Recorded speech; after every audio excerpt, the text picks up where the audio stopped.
Mike Wolfe spent his life hunting for America's forgotten treasures as the star of American Pickers. But in a shocking turn of events, the beloved TV personality has been sentenced to life in prison. The man who made millions discovering hidden gems now faces his own darkest chapter. Mike Wolfe has been a fixture in American homes for over a decade. His friendly smile and passion for preserving history endeared him to millions of viewers every week on the History Channel's hit show, American Pickers. What started as a dream to share his love of picking with the world transformed into a multi-million-dollar empire with 2 antique archaeology stores, a clothing line, and countless restoration projects across small-town America.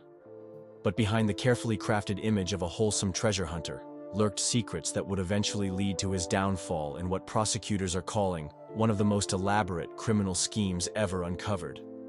Court documents reveal that Wolfe's rural preservation projects served as fronts for a sophisticated operation involving stolen artifacts, international smuggling, and tax fraud. The sentencing has left fans stunned and the antique world reeling.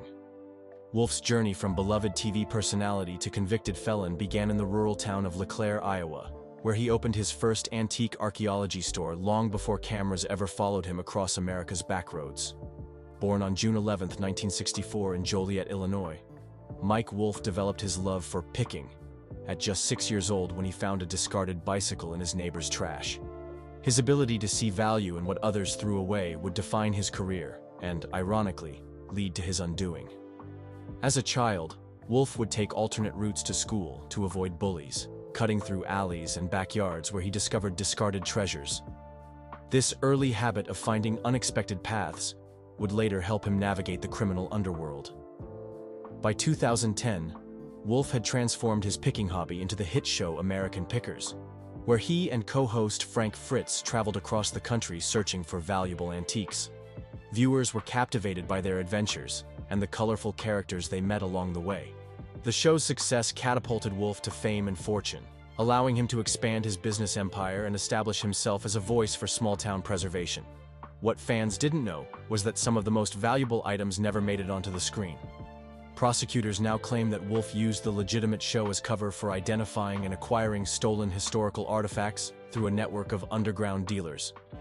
The scheme allegedly began in 2014 when a routine segment on Civil War memorabilia connected him with collectors trafficking in items looted from museums and historical sites. According to federal investigators, Wolfe maintained 2 separate inventories, one for his public business and another for a shadow operation catering to wealthy collectors willing to pay premium prices for items with questionable provenance. The investigation into Wolfe's activities began 3 years ago, when customs officials at Chicago's O'Hare International Airport flagged a suspicious shipment addressed to one of his restoration projects in Columbia, Tennessee. Inside, they discovered Native American artifacts stolen from a museum in Arizona. This discovery triggered a multi-agency investigation involving the FBI's Art Crime Team, Homeland Security, and the Internal Revenue Service. What they uncovered was a web of deception stretching across multiple states and extending to private collectors in Europe and Asia. Mr. Wolfe used his celebrity status and reputation as a preservationist to conceal a criminal enterprise, said U.S. Attorney Eleanor Reynolds during a press conference following the sentencing. He didn't just pick America's past, he stole it.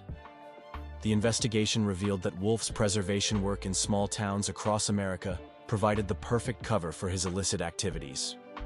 While publicly promoting his efforts to revitalize historic buildings in places like Columbia, Tennessee, he was allegedly using these properties as way stations for stolen artifacts.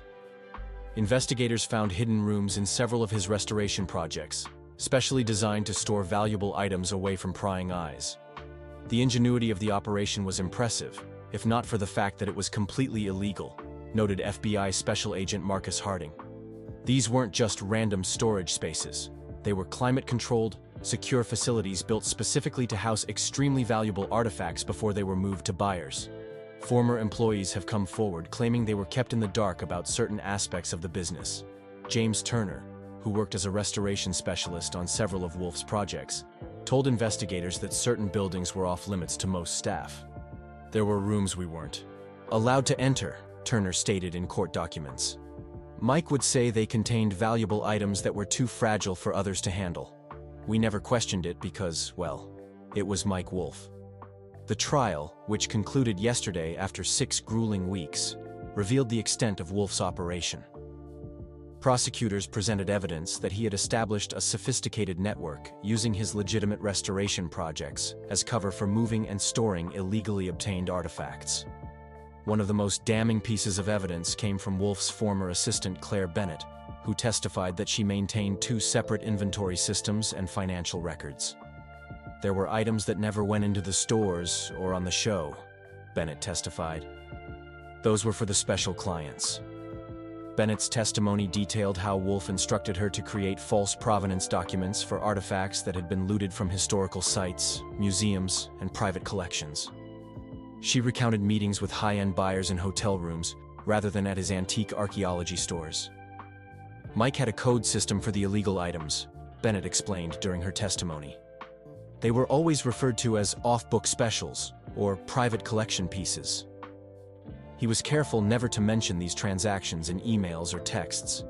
Everything was done in person or through burner phones. Perhaps most shocking to fans was the revelation that some of the pics shown on American Pickers were staged specifically to establish credibility for similar-looking stolen items that would later be sold to private collectors. Prosecutors presented outtakes from the show where Wolfe could be heard discussing the cover pieces versus the real deals. In one particularly damning clip, Wolfe was recorded speaking to an off-camera associate about a Civil War-era rifle. "This one's for the show," he can be heard saying. "The museum piece is already with our friend in Chicago. This one establishes the story in case anyone asks questions." The prosecution also presented evidence that Wolfe had connections to a network of professional thieves specializing in museum heists. Text messages recovered from a burner phone showed communications between Wolfe and individuals already known to authorities for their involvement in high-profile artifact thefts. What made this case so difficult to crack was the legitimate business layered on top of the criminal enterprise, explained Special Agent Harding. Wolfe wasn't just some black market dealer operating in the shadows. He was America's favorite picker, the guy who talked about preserving history on national television every week. The defense team, led by prominent attorney James Carlson, attempted to portray Wolfe as a passionate collector who had been manipulated by unscrupulous dealers. Mike Wolfe has spent his life preserving America's history, not stealing it, Carlson argued. He was deceived by people he trusted. This defense strategy fell apart when prosecutors produced financial records showing millions of dollars flowing through shell companies established under the names of Wolfe's various preservation projects.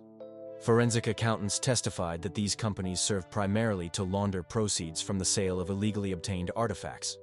The financial evidence was overwhelming. Bank records showed transfers totaling over $17 million to offshore accounts in the Cayman Islands and Switzerland. Prosecutors demonstrated that these transfers coincided with the disappearance of significant historical artifacts from museums and private collections across the country. In his testimony, Wolfe maintained his innocence, claiming he had been framed by jealous competitors and disgruntled former employees. "I've dedicated my life to saving pieces of American history," he told the court, his voice breaking. "I would never participate in destroying that legacy." The jury disagreed. After deliberating for just 8 hours, they returned with guilty verdicts on all counts, including conspiracy to traffic in stolen artifacts, money laundering, tax evasion, and obstruction of justice. Yesterday's sentencing hearing brought the final chapter to this remarkable fall from grace. Judge Harriet Montoya sentenced Wolfe to life imprisonment, stating that his crimes represented not just a violation of law, but a betrayal of our shared cultural heritage. "You have caused incalculable harm to our nation's historical record," Judge Montoya said during the sentencing. "Some of the artifacts you helped steal can never be recovered. They are lost to future generations because of your greed." The judge was particularly harsh in addressing Wolfe's abuse of his platform. "You used your visibility and influence to commit and conceal these crimes," she said. "You presented yourself as a guardian of history while systematically exploiting and profiting from its theft." The court ordered Wolfe to forfeit his assets, including both Antique Archaeology stores, his real estate holdings in Iowa and Tennessee, and his personal collection of vintage motorcycles valued at over $2 million. These assets will be liquidated, with proceeds going toward a fund established to help museums improve their security systems. The History Channel, which aired American Pickers for 23 seasons, immediately issued a statement distancing itself from Wolfe. "We are shocked and dismayed by the revelations that have come to light during this trial," the statement read. The History Channel had no knowledge of these illegal activities and condemns them in the strongest possible terms. The network announced that all episodes featuring Wolfe would be removed from streaming platforms, and future airings would be suspended indefinitely. They also revealed plans for a documentary examining how the beloved show became entangled in one of the largest artifact smuggling operations in American history. "The historical community has been devastated by these revelations," said Dr. Thomas Wilkinson, curator at the National Museum of American History. "For years, we thought Mike Wolfe was helping preserve our nation's artifacts by bringing them out of barns and attics. Now we know he was simultaneously orchestrating their theft from legitimate institutions." The impact on the antique community has been profound. Dealers who appeared on American Pickers have been scrambling to distance themselves from Wolfe, with many issuing statements confirming they had no knowledge of his illegal activities. Auction houses across the country have implemented enhanced verification procedures for items similar to those trafficked through Wolfe's network. Even more concerning for authorities is the revelation that Wolfe's operation may have extended beyond American shores. Evidence presented at trial suggested connections to international trafficking rings specializing in Native American artifacts, Civil War memorabilia, and early Americana. The FBI has confirmed that they are working with Interpol to trace items that may have been shipped overseas. Danielle Colby, Wolfe's longtime co-star, expressed her devastation in an emotional Instagram post. "I am heartbroken and betrayed," she wrote. "All those years we spent together celebrating America's past while he was secretly undermining everything we claimed to stand for. I don't recognize the person revealed in that courtroom." Colby revealed that she had been questioned extensively by federal investigators, but was ultimately cleared of any involvement. "They went through every aspect of my life, my finances, my communications with Mike. It was terrifying. But I had nothing to hide because I knew nothing about what he was doing behind the scenes." According to sources close to the production, Colby is now working with federal authorities to help identify items that may have passed through Wolfe's hands during their years working together. Her knowledge of the business and Wolfe's collecting patterns has proven valuable in tracing the path of certain stolen artifacts. Frank Fritz, who co-hosted American Pickers until his departure in 2020, released a brief statement through his attorney, expressing shock at the revelations. Frank had no knowledge of these activities and is cooperating fully with authorities. His thoughts are with the victims of these crimes and with the fans who feel betrayed. The timing of Fritz's departure from the show has come under renewed scrutiny in light of the revelations. While the official explanation had been health issues and a deteriorating relationship with Wolfe, some are now speculating whether Fritz may have had suspicions about his former partner's activities. When questioned by reporters, Fritz's attorney stated, "Mr. Fritz left the show for personal and health reasons, as has been previously reported. Any suggestion that he was aware of illegal activities is categorically false. Had he known, he would have reported it immediately." Investigators are now working to trace and recover artifacts sold through Wolfe's network, a task complicated by the fact that many items changed hands multiple times and crossed international borders. The FBI has established a hotline for collectors who may have unknowingly purchased stolen items through Wolfe's operation. "We're not looking to punish individuals who unknowingly purchase these items," clarified Special Agent Harding. "Our goal is to recover historically significant artifacts and return them to their rightful owners. We're offering amnesty to anyone who comes forward voluntarily." The case has highlighted vulnerabilities in museum security across the country. Many of the stolen items came from smaller institutions with limited security budgets, unable to afford sophisticated monitoring systems. In response, several major foundations have announced funding initiatives to help smaller museums improve their security measures. For longtime fans of American Pickers, the sentencing represents more than just the downfall of a television personality. It marks the end of a show that celebrated America's history and the ordinary people who preserved it. Cheryl Anderson, a fan from Ohio who attended the trial, expressed the disappointment felt by many. "I watched every episode. I believed in what Mike was doing, saving pieces of our history that might otherwise be lost.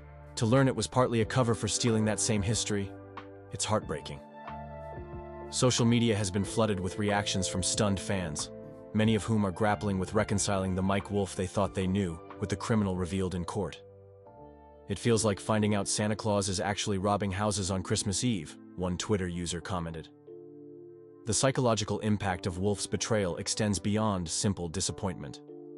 Dr. Rebecca Stern, a psychologist specializing in parasocial relationships, explains, "When we invite television personalities into our homes week after week, we develop a sense of knowing them. We build trust. When that trust is shattered so dramatically, it can cause genuine emotional distress. Many fans are essentially grieving the loss of a relationship that never actually existed." The case has sent shockwaves through the antique and collecting communities. Auction houses and dealers across the country have begun implementing stricter verification procedures for items with potential historical significance. Several museums have launched internal audits to identify possible losses that might be connected to Wolfe's network. "This case highlights the vulnerability of our cultural heritage," said Dr. Elizabeth Merritt, Director of Museum Studies at Georgetown University. "When someone with Wolfe's credibility and platform engages in illicit trafficking, it causes incalculable harm not just to institutions but to our collective understanding of history." As Wolfe begins his life sentence at a federal correctional facility in Colorado, questions remain about the full extent of his operation. Prosecutors believe that hundreds of historically significant artifacts may still be in private collections, their true provenance obscured by the elaborate documentation scheme Wolfe established. The U.S. Attorney's Office has indicated that the investigation remains active, with authorities focusing on identifying additional co-conspirators and recovering stolen items. They've established an amnesty program for collectors who voluntarily return artifacts acquired through Wolfe's network. For some, the most painful aspect of Wolfe's crimes is not just the theft of artifacts, but the betrayal of trust. Through American Pickers, Wolfe had positioned himself as a champion of preservation, someone who understood the value of history and fought to protect it. He talked about the importance of keeping these items in America, of preserving them for future generations, said Thomas Reynolds, a museum curator who consulted for the prosecution, all while he was secretly selling our heritage to the highest bidder. The irony of Wolfe's downfall is that his genuine knowledge of antiques and American history made his criminal enterprise possible. The same expertise that allowed him to spot valuable items in cluttered barns enabled him to identify artifacts worth stealing and selling on the black market. Experts note that the black market for American historical artifacts has grown significantly in recent years, with wealthy collectors willing to pay enormous sums for items with historical significance. The combination of high demand and relatively lax security at many smaller institutions created an environment ripe for exploitation. What made Wolfe's operation so insidious was how he leveraged his public persona to facilitate private crimes, explained art crime specialist Victoria Harding. Who would suspect America's most famous picker of trafficking in stolen artifacts? It was the perfect cover. In a particularly cruel twist, many of the items Wolfe helped traffic had been donated to museums by families who wanted to ensure their historical treasures would be preserved for public enjoyment. These families have been devastated to learn that their generous donations were subsequently stolen and sold to private collectors. Martha Jennings, whose great-grandfather's Civil War uniform was among the items stolen, expressed her anguish during a victim impact statement at the sentencing hearing. "My family donated that uniform so that all Americans could connect with our shared history. Now it's hidden away in some collector's private vault. That's not preservation, it's theft of our collective heritage." Even in disgrace, Wolfe's impact on popular culture remains significant. American Pickers helped spark a nationwide interest in picking and antique hunting, with many viewers inspired to explore flea markets and estate sales in search of their own hidden treasures. Now, that legacy is forever tarnished. The man who taught America to see value in forgotten objects will spend the rest of his life contemplating the value of what he lost: his freedom, his reputation, and the trust of millions who welcomed him into their homes every week. The case has also prompted discussions about the ethics of collecting itself. Museums and cultural institutions are facing renewed pressure to verify the provenance of their collections and ensure they were ethically sourced. Some experts are calling for international agreements to strengthen protections for cultural artifacts and increase penalties for trafficking. As investigators continue to unravel the full extent of Wolfe's criminal network, one thing remains clear. The damage done to America's cultural heritage may never be fully repaired. Some of the stolen artifacts have likely been transferred through multiple hands, crossed international borders, or been hidden away in private collections where they may remain for generations. For the museums, historical societies, and cultural institutions victimized by Wolfe's scheme, the betrayal cuts especially deep. "We trusted him," said Janet Harrington, director of a small historical museum in Pennsylvania that lost several significant Revolutionary War artifacts. "He visited here, praised our preservation efforts on camera, then apparently orchestrated the theft of our most valuable items months later." As one juror reportedly remarked after the verdict, "He spent his life finding treasures in America's past. Now he's buried his future under the weight of his crimes." Mike Wolfe's final pick turned out to be his most valuable and his most costly. The price: a life behind bars for the man who once roamed freely across America, turning other people's trash into his treasure.